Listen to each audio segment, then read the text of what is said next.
দুই বল আগেই চোট পেয়ে মাঠ ছাড়তে হয়েছিল। শরীফুল ইসলাম আউট হওয়ার পর খুঁড়িয়েই মাঠে ঢুকলেন ইনিংসের শেষ বলটা খেলতে। দৌড়ে রান নিতে পারবেন না, শেষ বলে বাউন্ডারি মারতেই হবে। মুশফিক হাসানের অফ স্ট্যাম্পের বাইরের বলটায় ব্যাট চালালেন সজোরে। বল এক্সট্রা কাভার দিয়ে সীমানার বাইরে যাবার সাথে সাথেই নিশ্চিত হয় চিটাগং কিংসের ফাইনাল। ব্যাট হাতে রীতিমতো এক কাব্যই লিখে ফেললেন এই টেলেন্ডার। বল হাতে দুর্দান্ত টুর্নামেন্ট কাটানোর মাঝে ব্যাট হাতেও দলকে নিয়ে গেলেন ফাইনালে। গতবারের বিপিএল থেকে এবারের বিপিএল অনেকটা নাটকীয়ভাবেই কাটছে বাংলাদেশ ক্রিকেট সার্কিটের প্রথম মিস্ট্রি স্পিনার আলিস আল ইসলামের। গত বছর দুর্দান্ত পারফর্ম করে জায়গা করে নেন শ্রীলঙ্কার বিপক্ষে হোম সিরিজের স্কোয়াডে, কিন্তু সিরিজ শুরুর আগে ইনজুরিতে পড়েন এই স্পিনার। ইনজুরির সাথে দীর্ঘ লড়াইয়ে আর জাতীয় দলে ফেরা হয়নি তার।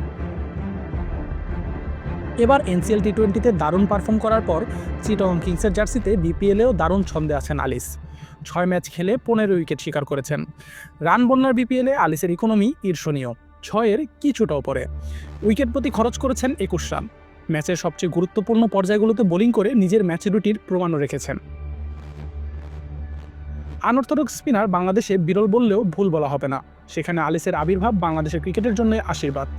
6 বছর আগে বিপিএলের অভিষেকে হ্যাটট্রিক করে সবাইকে তাক লাগানো শুরু হলেও বোলিং অ্যাকশনের কারণে ক্রিকেট থেকে দূরে চলে যান আলিস। ওই যে বললাম নাটকীয় যাত্রা আলিসের, এবারের আসরেও বোলিং অ্যাকশন প্রশ্নবিদ্ধ হয়েছিল তার। অ্যাকশনের পরীক্ষা দিয়ে ফিরেছেন, দুর্দান্তভাবেই ফিরেছেন।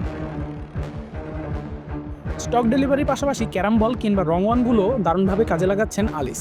লেন্থ ম্যানেজমেন্টে গত বিপিএলের চেয়েও বেশি পরিণত লাগছে তাকে। বোলিং নিয়ে দীর্ঘ সময় ধরে কোচ সালাউদ্দিনের সাথে কাজ করার সুফল দেখা যাচ্ছে আলিসের বোলিংয়ে। বোলিং দারুণ করছেন তা না হয় মানা গেল, কিন্তু গতকালের আগে যার বিপিএল ক্যারিয়ারে 16 ইনিংসে মোট রান ছিল 14, তিনিই কিনা ব্যাট হাতে দলকে ফাইনালে নিয়ে গেলেন।